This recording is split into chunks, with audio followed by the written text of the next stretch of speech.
আসসালামু আলাইকুম প্রিয় দর্শক, আশা করছি ভালো আছেন। রানারের পক্ষ থেকে সকলকে শুভেচ্ছা। দর্শক, আপনারা ইতিমধ্যে জেনেছেন আহ দেশে বর্তমানে সব থেকে গরম খবর হচ্ছে ফরিদপুর জেলার ভাঙ্গা উপজেলায় আসন পুনর্বিন্যাসকে কেন্দ্র করে ভাঙ্গা উপজেলা পরিষদ ভাঙ্গা থানায় হামলা চালিয়েছে বিক্ষোভকারীরা। ভাঙ্গা থানায় হামলা চালিয়ে বিক্ষোভকারীরা কিছু সংখ্যক পুলিশ সদস্যকে পরিস্থিতি নিয়ন্ত্রণে আনতে গেলে ধাওয়া খেয়ে তারা একটি পর্যায়ে ভাঙা মডেল মসজিদে আশ্রয় নিতে বাধ্য হয়।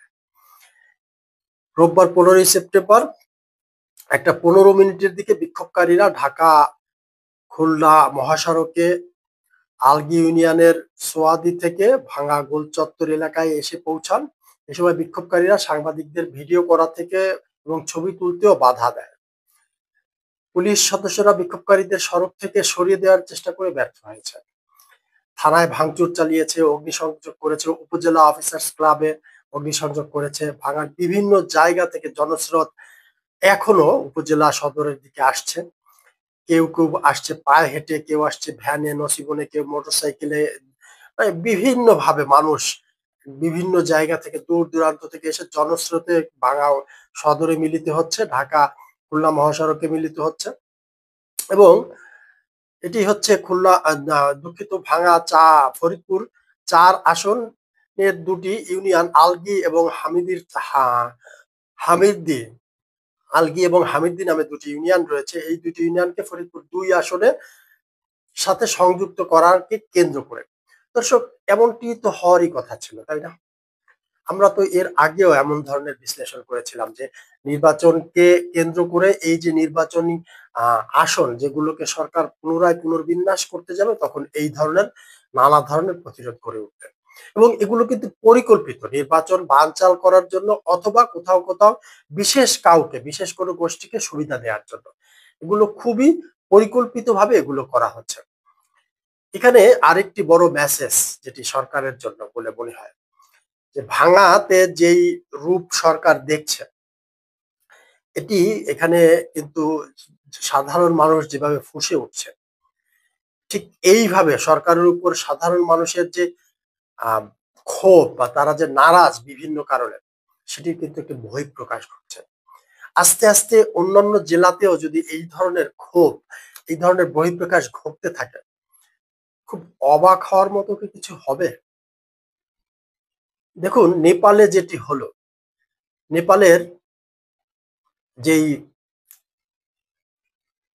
রাজতন্ত্র ছিল, নেপালের রাজতন্ত্রকে কিন্তু ক্ষমতাচ্যুত করা হয়েছিল। নেপালের তৎকালীন যেই সরকার ছিল তারা কিন্তু পালিয়ে যেতে বাধ্য হয়েছিল। নেপালের রাজা, তখনকার মন্ত্রিসভা পরিষদের লোকজন তারা ইন্ডিয়ান এম্বাসিতে আশ্রয় নিয়ে ইন্ডিয়ার সহযোগিতায় তারা দেশ ছেড়েছিল। আবার বর্তমানে যেই জেনজিদের আন্দোলন হলো, তারা আন্দোলন করেছে, কিন্তু তারা আসলে পেছন থেকে কি কলকাঠি নড়েছে, কি হয়েছে, অনেক কিছুই জানে না, যেমনটি বাংলাদেশে ঘটেছে। সেই আগের সরকার, তাদের দ্বারাই কিন্তু, তাদের পক্ষের থেকেই কিন্তু বর্তমান এই ঘটনাটি ঘটানো হয়েছে ইন্ডিয়ার সহযোগিতায়।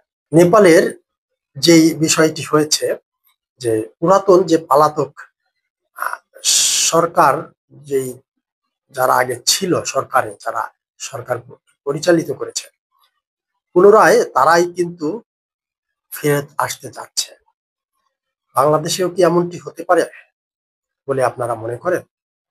বাংলাদেশেও যদি পলাতক শক্তি আবার ফেরত আসে, অবাক হওয়ার মতন কি খুব বেশি কিছু থাকবে বলে দর্শক আপনারা মনে করেন?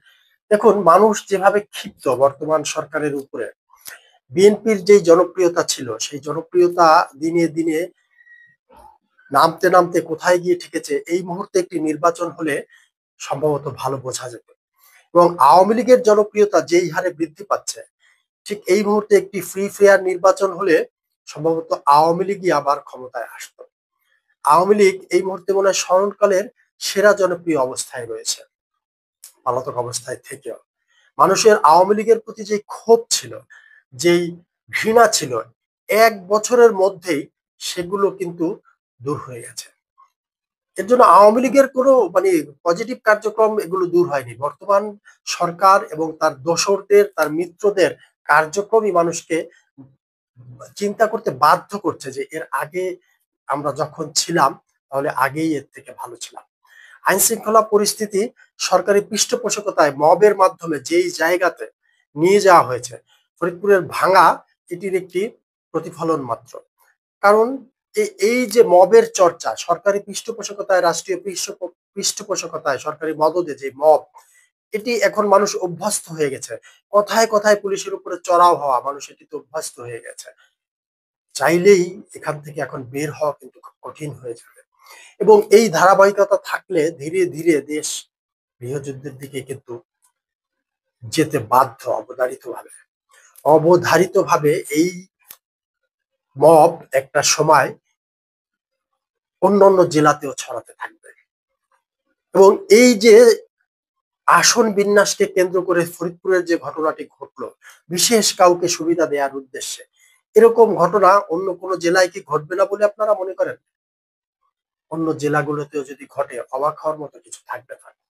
এবং অনেকেই মনে করছেন যে এই যে ফরিদপুরের ঘটনাটি, এটিকে পেছন থেকে আওয়ামী লীগ সংগঠিত করেছে এবং আওয়ামী লীগের সংগঠিত করার কারণেই ফরিদপুরের মানুষ যেহেতু আওয়ামী মানসিকতার, তারা খুব দ্রুত, খুব সহজে এটিতে ফুঁসে উঠেছে, প্রতিবাদ জানিয়েছে এবং পেছন থেকে আওয়ামী লীগ কলকাঠি নাড়ছে, এটি অনেকেই মনে করছেন। দর্শক, আপনারা কি এমনটি মনে করছেন? এবং এই যে ধারাবাহিকতা থাকলে দেখুন, নেপালে যেটি হয়েছে, আন্দোলন হয়েছে, সরকার পতন হয়েছে, জেনজিরা শিক্ষা প্রতিষ্ঠানে ফিরে গেছে, তারা কিন্তু ক্ষমতার ভাগিদার হয়নি। সেখানে ভারপ্রাপ্ত প্রধানমন্ত্রী যিনি হয়েছেন, তিনি এসেই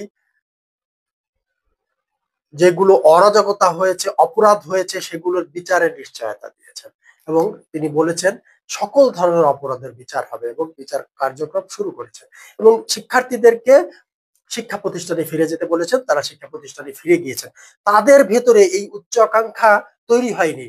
আমাদের এই তথাকথিত যেই বিপ্লবী, সেই বিপ্লবীদের মতো তাদের ভেতরে উচ্চাকাঙ্ক্ষা তৈরি হয়নি যে তারা সরকার পরিচালিত করবে। এর জন্যই দেখুন সেখানে খুব দ্রুত দেশটাকে ঠান্ডা করা গিয়েছে।